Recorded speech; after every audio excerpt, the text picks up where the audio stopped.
explaining me in the back. I have a question. Oh, you have a question? Yeah. Okay. What is your most rewarding project, engagement, article, or operation you've worked on? Why? So most rewarding article or engagement? Wow, you're just throwing the really heavy questions out there. I think we're gonna shake up the order. You want to go first? Okay. Yep. So definitely, I had said in my little bio there, I did a project called Project Spade. The reason why that I was proud of is because it was information that was kind of put down to the bottom of the pile for quite a while over the years, and when I came across it, I feel like I really made a good project out of it, and ended up arresting a lot of people over the world, and took down a website. And but what I loved about it was that it coordinated with so many different services, and everyone really came together. There's a lot. I'm not sure if this happens outside of policing, but there's a lot of infighting and fighting over money, and Nobody fights outside of policing. okay. So okay, yeah, newsflash, everybody does. But it was right away. Every service provided help or money or bodies, and we call them bodies, but we're humans like that come and help. I don't know why we call them bodies, but so I was really proud of that project. There were several spin-off projects in different parts of the world that took down other companies that also exploited children. So it was pretty cool.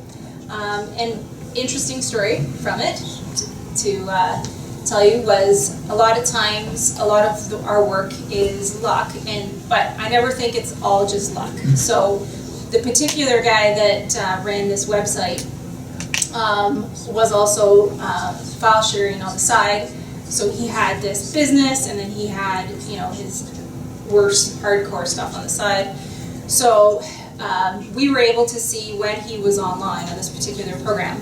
We figured he had encryption, and we wanted to make sure that we kicked in his door when he was online, because we thought we'd have a better chance of getting the evidence. So we basically, again, budget.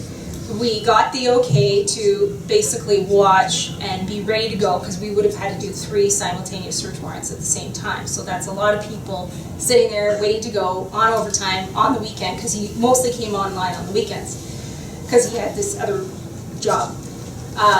So we waited all day Saturday, didn't come online. Sunday, still hadn't come online, and it basically becomes a supervisor's decision. We got to take him out. We can't pay people for another full day on overtime to sit and hopefully get him online. So hit the search warrant, went in, and at that very time he was using a file transfer protocol with another guy in Idaho, and was uploading and downloading actually at the very time. So his laptop was on, everything that convicted him was on a 1 terabyte hard drive that was attached to his laptop. And if that laptop was off, we would have never got something like 10,000 videos, like huge, biggest collection ever. And nothing was on his laptop, nothing was on his desktop. So it was just luck, but I don't think it's all just luck. I mean, we thought about it, and then, but anyways, It's a good day when it was a good the day. good guys are lucky. It was a good day. It's very difficult for me to narrow down which articles I've written recently on the Proudest of, but I'll try to narrow it down to a few so I can just quickly describe them, so I'm not going on for the next 3 or 10 hours. I wrote an article for 2600 Mag a couple of years ago.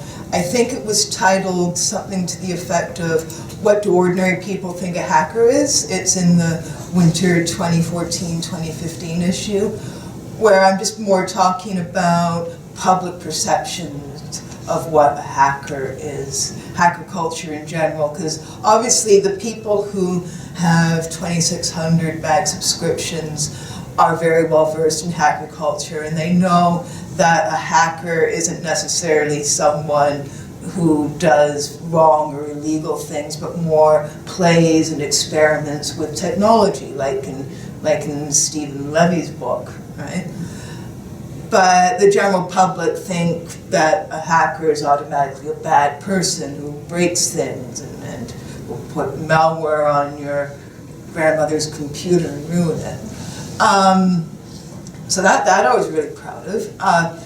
I've done a series of interviews with women who work in information security that I started last fall for Tripwire's State of Security blog, and then I decided in the spring to do some more interviews because there are so many amazing women to interview, and I have a lot of fun doing it. And Cheryl was one of my interview subjects, and that article was published a few weeks ago.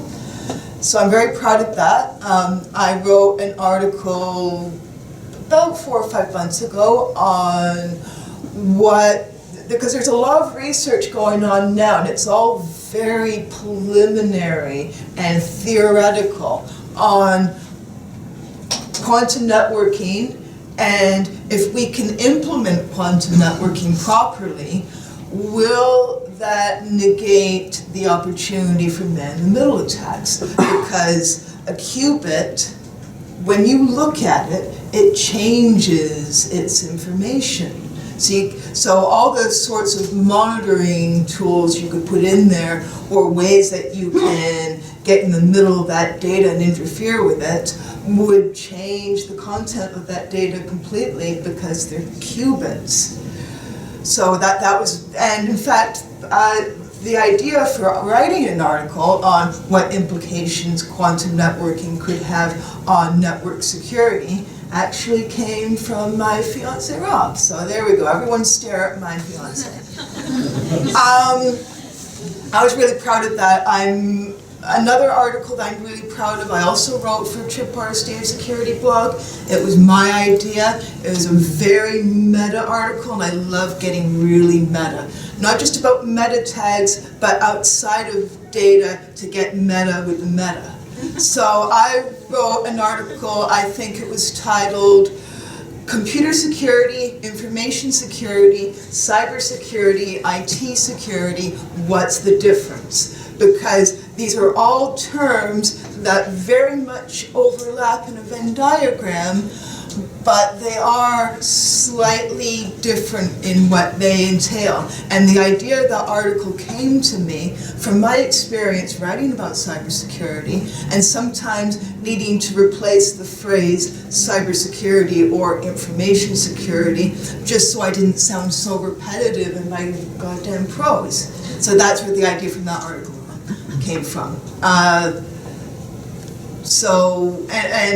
the last thing I'd like to mention, which is an article I wrote recently that I'm very proud of, is I wrote an article, it was my first for Alien Vault's blog. It was on UX design and security vulnerabilities related to poor UX design.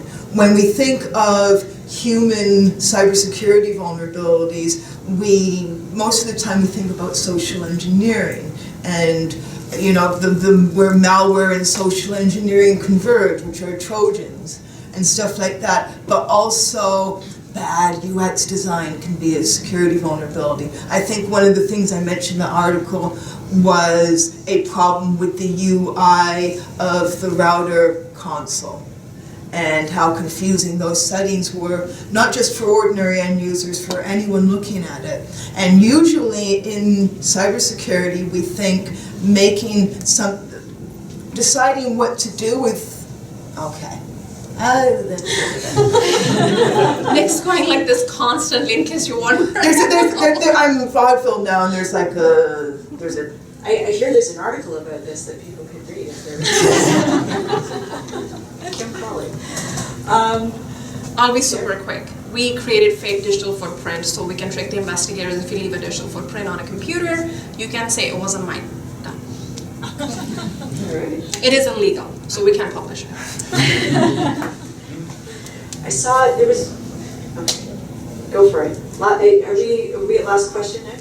Or what, We take 2 questions. two more questions? Okay, go for it, yeah. Okay, so I'm interested in information security, and I'm now a software engineering student from Waterloo, and I just finished my first year. So I want to know, like, what can I start from? Like, where should I start?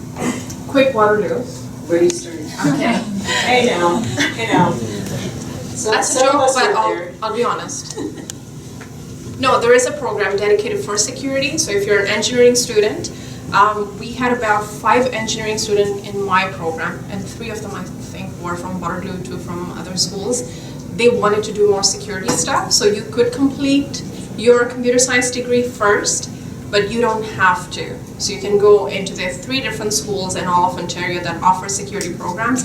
The bachelor's degree I completed was in Information System Security at Sheridan College. So there's a pathway for you right there. University of Guelph is starting a master's program in security as well. So leave Waterloo and go to Guelph. 2 people. That's 2 votes for you. Actually, there's really cool stuff happening at Waterloo. Just talk to me afterwards. Did either of our other panelists want to pile on that lively topic right there? I should add, I also advise for the program at Seneca, so if you're going to jump ship, go to Seneca. Yeah. Just a question regarding policing. Are you challenged in court because you don't come from a computer science background? Do they challenge your expertise in that front? So in court, has anyone here testified because, I mean, related to their job? Yeah. No? You have? I was called, but I was... As an expert? No, I was subpoenaed for something through work, but Right. I never got called to the stand. Right. Yeah. So, I mean, generally, no. Generally, it's my understanding, right? So everything in court is what is your understanding and what is your experience behind that understanding. That's the same way I write my search warrants, production orders, whatever. If there's an issue, if there's a specific expertise, then we do bring in expertise, right? So let's say I got a Rogers IP. So I know it's Rogers because Rogers told me it was Rogers IP, right? We would bring a Rogers employee to court who's sworn to an affidavit, right? So when I get that information from Rogers, they've sworn to an affidavit that this person was using, or this person subscribed, whatever that they're going to testify about. So in those cases, then there's, they call it kind of like a voir dire that happens, and both sides ask you a million questions. Where did you go to school? Where did you learn what you learned? And then they're qualified and accepted by the judge as an expert. So in many of the situations that you guys might get into, that's what your role would be an expert. So it means that you're allowed to give opinion evidence, right? I'm not allowed to give opinion evidence. I have to report facts to the court, right? So in that case, no. If there's, I mean, I'm never gonna know everything, right? 3 months ago, I was a supervisor in a police car, right? And I was assigning lunch hours and deciding whether someone should get overtime. That's literally how your career goes. So it's really what was your understanding and the information that I got that has to be debated in court and has to be and the judge has to decide whether it convicts a person or not. So we do have some computer science guys that have joined the police, and we tend to use them as our actual forensic examiners. So we do have, and they are sometimes experts, depending on what their testimony is going to be, and they do quite a bit of months and months of training. So whereas I'm the one who would write the search warrant to get the box, they're taking the box apart and deciding, okay, where was the email, and did he know that email was there, and how does he know, that kind of stuff. Okay. Great. Well, I think we had awesome questions, and we're at time, aren't we? Pretty much? Yeah. Yeah. I'm going to give our panelists one last crack. Anything you'd like to leave with our audience? Go back to Sarah. So mostly to the women in the room, if I can do it, you can do it, simply.